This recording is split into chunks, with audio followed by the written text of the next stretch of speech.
자, 오늘 우리가 나훔서를 보게 됩니다만은 이 나훔 선지자는 아수르라고 하는 나라가 하나님 앞에 악한 것을 많이 심더니만 결국에는 그 악한 결말을 거두게 되고 나라가 멸망을 당했다라고 하는 이 메시지를 전해주고 있습니다. 왜 그렇게 강력했던 제국 아수르 제국이 무너졌을까요? 하나님 앞에 악한 것을 많이 심어서 그들의 범죄와 타락 때문에 결국에는 하나님의 무서운 심판을 피할 길이 없었다는 것입니다. 자, 여러분, 사자성어 가운데 인과응보라고 하는 말이 있지 않습니까? 어떤 결과라고 하는 것은 그것이 우연히 그냥 된 일들이 아니고 분명한 원인이 있어서 필연적으로 그 원인에 의해서 어떤 결과가 우리에게 주어진다는 것이에요. 그렇기 때문에 우리가 좋은 결과를 갖다가 가지기를 원한다면 좋은 것을 심어야 되고, 만약에 우리가 나쁜 것을 심어서 나쁜 원인을 제공한다면 결국에는 우리 인생에서 나쁜 것을 거둘 수밖에 없다는 사실을 우리는 꼭 기억을 했으면 좋겠습니다. 사랑하는 성도 여러분이요, 사람이 무엇으로 심든지 그대로 거두리라. 이건 만고불변의 진리입니다. 성경이 그렇게 가르쳐주고 있고 역사가 그것을 증명합니다. 그러므로 우리의 모든 삶은 심는 것일진데 좋은 것을 심어서, 선한 것을 심어서 선한 것을 거두어드리는 행복한 성도가 다 되어야 될 줄로 믿습니다. 자, 오늘 두 가지 정도 제목을 생각해 보겠는데요. 첫 번째 제목입니다. 하나님은 그 악행에 보응하신다 하는 것입니다. 하나님은 무엇에 보응하신다고요? 그 악행에 보응하신다는 거예요. 어떤 자에게요? 하나님을 거스리는 자, 하나님을 대적하는 자에게 하나님께서 반드시 진노하시고 심판하신다는 것이 바로 나훔 선지자가 전한 메시지의 핵심입니다. 하나님을 거스리고 하나님을 대적하면 반드시 망할 때가 오고 하나님의 심판을 피할 수 없다라고 하는 사실입니다. 그런 말씀을 잘 보여주는 가장 대표적인 말씀이 나훔서 1장 2절에 나와 있어요. 여러분 1장 2절을 보시기 바랍니다. 여호와는 질투하시며 하시는 하나님이시니라. 여호와는 보복하시며 진노하시되 자기를 거스리는 자에게 여호와는 보복하시며 자기를 대적하는 자에게 진노를 품으신다고 말씀하고 있습니다. 여러분 거기 세 번이나 강조되는 단어가 있죠. 어떤 단어가 나옵니까? 보복이라고 하는 단어입니다. 보복. 이 보복은 보응하시는 하나님에 대해서 얘기한 겁니다. 행한 대로 갚아주시는 하나님. 그런데 악한 자에게 갚아주시니까 이걸 갖다가 보복하신다고 말씀한 거예요. 그들의 악행이 엄청났습니다. 그들이 하나님을 거스리고 하나님을 대적하고 그들이 하나님 앞에 범죄하고 타락했던 것에 대해서 하나님은 그대로 대갚아 주시는 것을 여기서는 보복이라고 하는 단어를 쓰신 거예요. 그러니까 우리가 이해하기 좋은 방식으로 쓰신 거지요. 어떤 분들은 하나님을 사랑의 하나님으로만 압니다. 하나님을 은혜의 하나님으로만 알지요. 맞습니다. 하나님은 사랑의 하나님이시며 은혜의 하나님이 되십니다. 그런데 하나님은 사랑의 하나님일 뿐만 아니라 공의의 하나님도 되시고요. 하나님은 은혜 베푸시는 하나님일 뿐만 아니라 범죄 타락하고 끝까지 불순종하는 자에게는 심판하시는 하나님도 되신다는 사실을 우리는 놓쳐버리면 안 됩니다. 그렇다면 하나님께서는 어떤 자에게 진노하시고 어떤 자를 심판하십니까? 오늘 본문에 봤더니 자기를 거스리는 자에게 진노하시고 자기를 대적하는 자에게 보응하신다고 말씀하고 있습니다. 그렇습니다. 그러므로 우리는 절대로 하나님을 거스리는 자가 되면 안 됩니다. 하나님의 말씀에 끝까지 불순종하면서 고집을 피우는 자가 되서는 안 됩니다. 하나님의 말씀에 순종할 줄 아는 그런 겸손한 신자가 되어야 될 줄로 믿습니다. 우리가 하나님을 대적하는 자가 되서는 안 됩니다. 하나님의 교회를 대적하는 자는 곧 하나님을 대적하는 자예요. 우리 모두는 겸손한 마음 가지고 온유한 심정으로 주님의 교회를 섬겨야 될 줄로 믿습니다. 우리가 또 이 나훔서를 통해서 배울 수 있는 중요한 교훈은 과거에 한때 아무리 회개했다 할지라도 현재 악행을 거듭한다면 과거에 회개했던 것은 아무런 의미가 없다는 것을 배우게 됩니다. 여러분, 이 나훔서와 굉장히 긴밀한 관계가 있는 책이 또 하나 있는데 그게 바로 요나서입니다. 나훔, 요나, 단 나자가 이제 들어가네요. 그죠? 예. 자, 그렇다면 요나와 나훔은 동시대 사람이가 그렇진 않아요. 나훔보다 100여 년 전에 활동했던 사람이 요나입니다. 근데 뭐가 이 공통점이 있는가 하면 요나도 니느웨 사람들에게 가서 말씀을 전했고 나훔 역시 니느웨 사람들에게 가서 말씀을 전했다는 겁니다. 니느웨는 바로 아수르라고 하는 그 당시 큰 제국의 수도입니다. 아수르의 수도, 아시리아의 수도가 바로 니느웨인데 요나도 니느웨의 백성들에게 말씀을 전했고 그리고 이 나훔 역시도 동일하게 니느웨 백성들에게 말씀을 전했는데요. 요나 시대 때는 그 백성들이 임금부터 시작해서 온 백성들이 대대적으로 회개를 했어요. 하나님의 경고의 메시지를 듣고 심판의 경고의 말씀을 갖다 그들은 따갑게 듣고 철저히 회개함으로 하나님의 크신 긍휼 가운데 용서함을 받았다는 겁니다.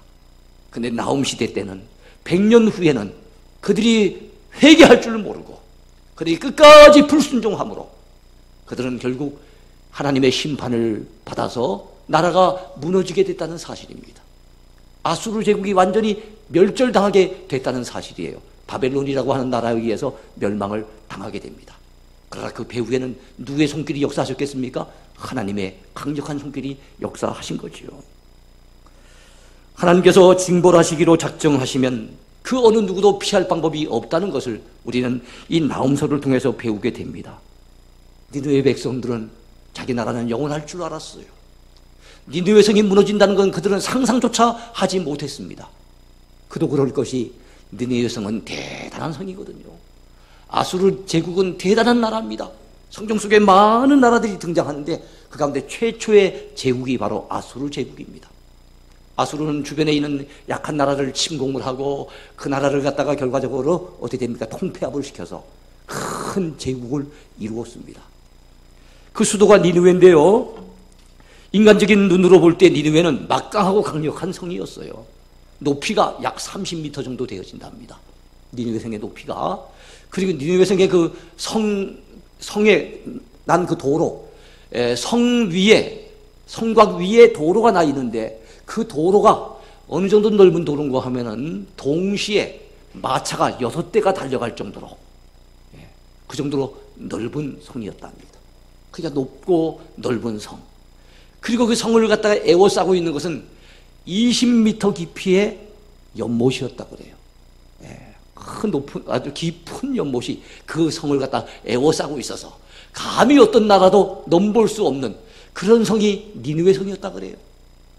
근데 여러분, 다른 나라는 넘볼 수 없을지 모르겠지만 다른 민족은 감히 넘보지 못했을지 모르겠지만 하나님께서 심판하시기로 작정하시면 이건 피할 방법이 없는 거예요.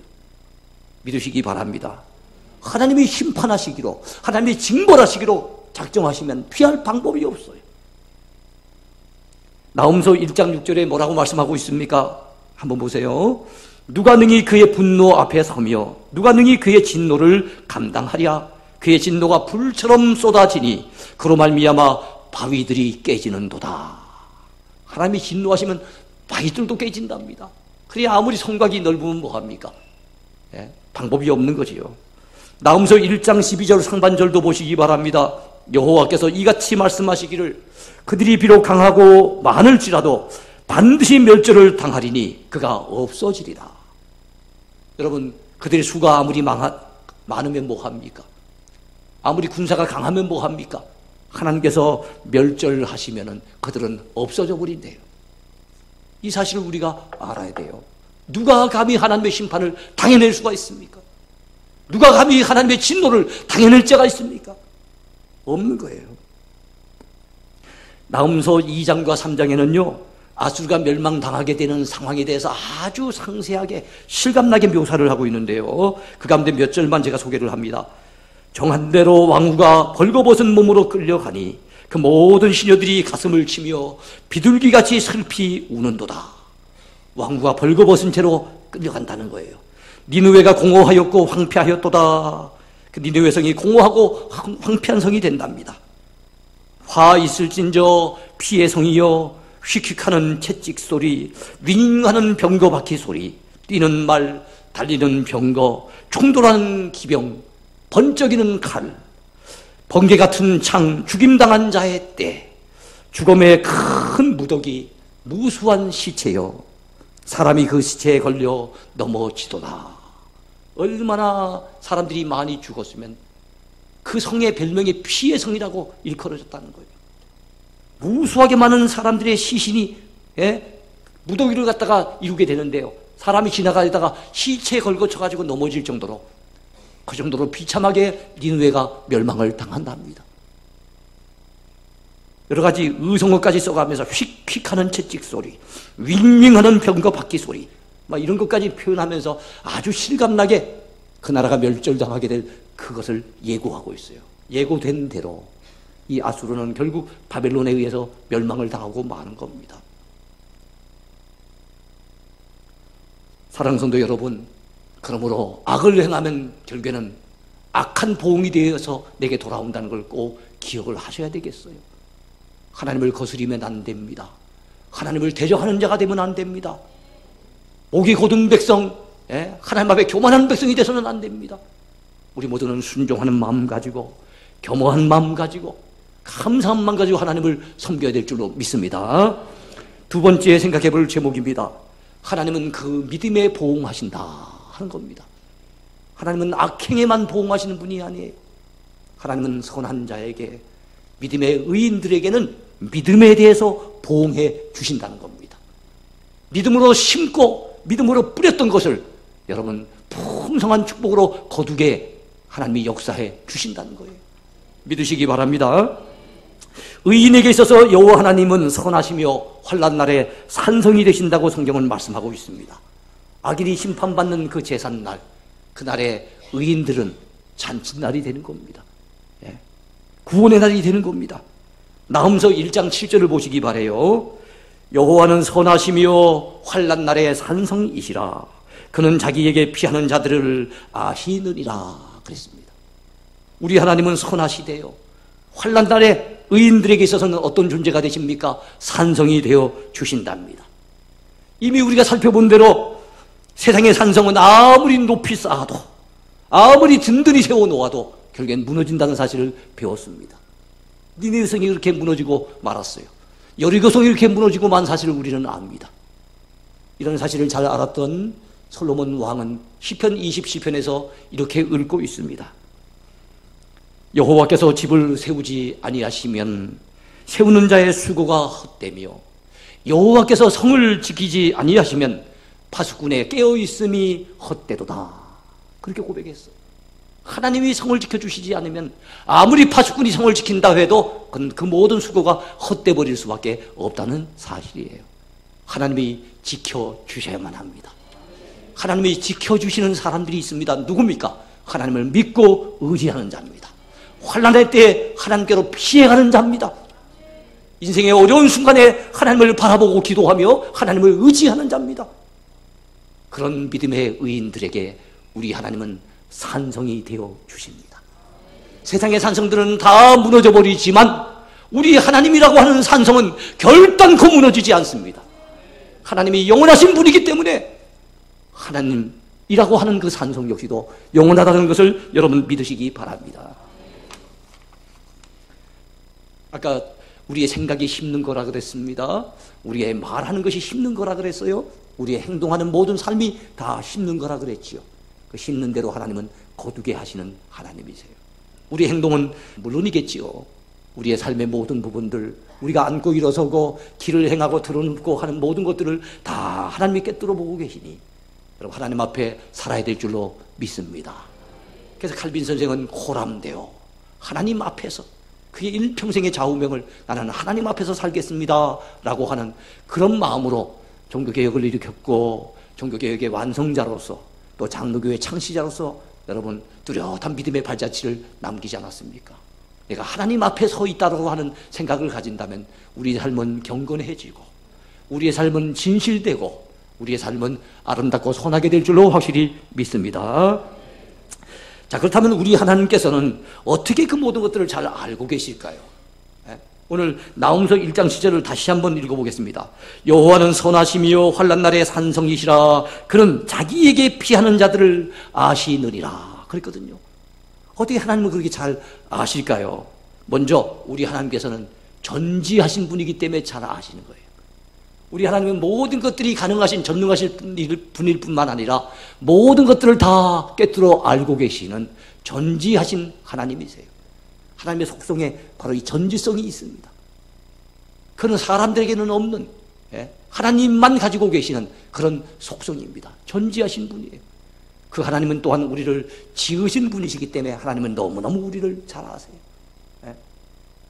우리 장로님 기도하셨던 것처럼 우리 어머니 태중에 있을 때부터 우리 하나님이 지으시고 우리를 알고 계시는 겁니다. 여러분, 자동차를 만든 사람은 자동차에 대해서 너무 잘 알죠. 서울 사람들은 이해 못해도 우리 경상도 사람들은 이해하죠. 빠삭하게 잘 압니다.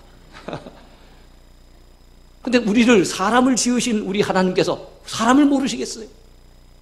또 우리에 대해서 너무 잘 아시는 이유는 우리를 사랑하시기에 항상 관심을 가지고 우리를 살펴보고 계시기 때문에 하나님은 우리를 잘 아십니다. 하나님은 우리의 아버지가 아닙니까? 부모된 우리는 자식들에 대해서 관심이 많아요. 항상 살펴보고 아이들이 혹시 다치지는 않을까, 어려운 일을 만나지는 않을까, 위험한 일을 당하지는 않을까 항상 당부하면서 아이들을 얼마나 챙기려고 애를 씁니까? 근데 하나님은 우리 영혼의 아버지가 되시잖아요. 사랑하는 자녀들을 관심을 가지시고 사랑하시기에 항상 살펴보고 계십니다. 그래서 우리의 행하는 모든 일들을 다 알고 계시는 하나님, 우리의 작은 신음까지도 기억하시는 하나님, 우리가 부르짖어 기도하는 제목들을 다 기억하고 계시는 우리 하나님이신 것을 믿으시기 바랍니다. 그 하나님이시기에 하나님은 자기에게 피하는 자들이 누군지, 누가 자기에게 피해서 자기에게 도움을 호소하며 하나님 앞에 정말 도움을 갈망하면서 외치고 있는지 하나님은 다 알고 계시고, 그래서 그가 위험을 당했을 때 건져내시고 그가 도움을 절실히 필요로 할 때 도와주시는 우리 하나님이신 겁니다. 할렐루야. 그래서 하나님은 믿음에 보응하시는 분, 우리의 믿음에 따라 갚아주시는 분, 믿음의 사람을 기뻐하시면서 칭찬하시는 우리 하나님, 그리고 그 믿음에 따라 반드시 갚아주시는 하나님이신 것을 믿으시기 바랍니다. 그러므로 사랑하는 성도들이여, 어려움을 만났을 때 인간적인 방법만 자꾸만 찾지 마세요. 세상적인 방법으로만 해결해 보려고 노력하지 마시고 어려움을 만날 때일수록 하나님을 찾으시기 바랍니다. 하나님께 피해 가시기 바랍니다. 그분만이 우리의 진정한 산성이 되어 주실 것입니다. 또한 이 나음서를 통해 우리는 아수르의 멸망 소식이, 아수르 백성들, 이 악한 자들에게는 참 너무나도 끔찍한 소식이지만 그것이 선민 유다 백성들에게는 정말로 아름다운 소식이고 기쁜 소식이라는 것을 또한 알게 됩니다. 나음서 1장 13절을 보시기 바랍니다. 이제 내게 지운 그의 멍에를 내가 깨뜨리고 내 결박을 끊으리라고 말씀하셨어요. 선민 유다 백성들이 짊어져야 됐던 멍에가 얼마나 무거웠겠습니까? 그걸 깨뜨려 버리신대요. 그들을 올가매고 있었던 결박을 다 끊어버리시겠다는 기쁜 소식을 우리 하나님께서 말씀하셨어요. 아수르가 이제는 다시는 그들 가운데 통행하지 아니하도록, 유다 땅으로 감히 지나가지 못하도록 하나님이 막아버리시겠다고 약속하십니다. 이 기쁜 소식을 가서 전하래요. 그래서 나음서 1장 15절에 봤더니 볼지어다 아름다운 소식을 알리고 화평을 전하는 자의 발이 산 위에 있도다. 유다야, 내 절기를 지키고 내 서원을 갚을지어다. 악인이 진멸되었으니 그가 다시는 내 가운데로 통행하지 아니하리로다 하시니라. 유다야, 악인들이 이제는 진멸됐다. 아수르가 이제는 무너졌다. 그 악인들이 다시는 너희 땅으로 통행하지 않을 것이니 이제는 안심해라. 그야말로 아수르가 멸망당한 소식은 유다 백성들에겐 평화의 소식이에요. 기쁜 소식이에요. 그야말로 그들을 자유케 해주는 그런 반가운 소식인 것을 믿으시기 바랍니다. 그렇다면 남유다 백성들에게는 있어서, 선민들에게 있어서는 아수르가 멸망했다는 소식, 자기들을 괴롭히고 자기들을 짓밟고 자기들에게 참 대적하던 그야말로 원수 대적 아수르가 멸망했다는 소식이 기쁜 소식이었다면 오늘 우리들에게, 오늘 사람들에겐 어떤 소식이 기쁜 소식일까요? 하나님이 우리를 위해서 메시아를 보내주셨다는 소식, 예수님이 우리의 구주가 되시며 예수님께서 우리의 원수 사탄 마귀를 괴멸시켰다고 하는 소식, 십자가를 통해서 죄의 권세를 깨뜨려 버리시고 부활 사건을 통해서 죽음의 권세마저 깨뜨려 버렸다는 소식, 누구든지 예수 믿기만 하면 구원을 받고 영생을 얻는다는 소식, 얼마나 기쁜 소식입니까? 얼마나 아름다운 소식입니까? 전해줘야 되지 않겠습니까? 그렇게 그 복음을 전하게 될 때 그 사람의 발은 아름다운 발이 될 것이라고 성경은 말씀하고 있습니다. 이제 말씀을 맺으려고 해요. 우리 어버이 주일을 맞았습니다마는 이 어버이 주일날 부모님이 나를 낳아주시고 길러주시고 고생하면서 지금까지 나를 돌봐주신 그 은혜, 우리가 보답해야 되지 않겠습니까? 그 사랑 놓치면 안 되겠지요. 그 은혜 망각해버리면 안 되겠지요. 보답하는 것이 마땅한 일일 것입니다. 보답하는 방법이 뭡니까? 어떻게 하면 우리 아버지 기쁘게 해드릴까? 어떻게 하면 우리 어머니가 기뻐하실 수 있을까? 우리 부모님이 기뻐하시는 방식으로 보답해드리는 게 효도일 겁니다. 그렇지 않을까요? 마찬가지로 여러분, 우리에게는 육신의 부모님만 계신 게 아니에요. 우리 영혼의 아버지가 계십니다. 그분이 하나님이세요. 하나님 앞에 받은 은혜가 너무 많습니다. 받은 사랑이 큽니다. 하나님 앞에 엄청난 복을 받았어요. 헤아릴 수 없습니다. 그 은혜에 대해서 우리도 보답해야 되지 않겠습니까? 그 다음에 하나님이 기뻐하시는 방법으로 보답해야 될 터인데, 성경에 봤더니 죄인 한 사람이 회개하고 하나님 품에 돌아오는 것만큼 하나님을 더 기쁘시게 하는 일은 없어요. 탕자가 그렇게 많은 죄를 짓고 모든 것들을 다 탕진해버리고 돌아오지만 그 아버지 품에 돌아왔을 때 그 아버지가 그렇게 기뻐하는 것처럼, 그것이 바로 우리 하나님의 심정이거든요.